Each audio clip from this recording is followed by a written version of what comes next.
star riff mày chống double kick vào nhịp.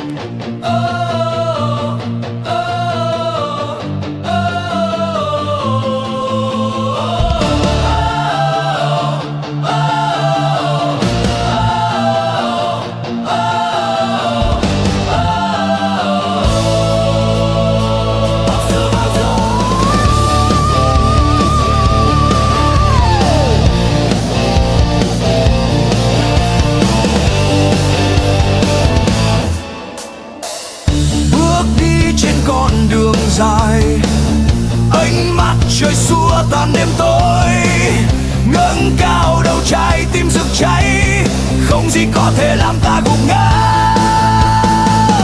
Nghe tiếng trống rộn vang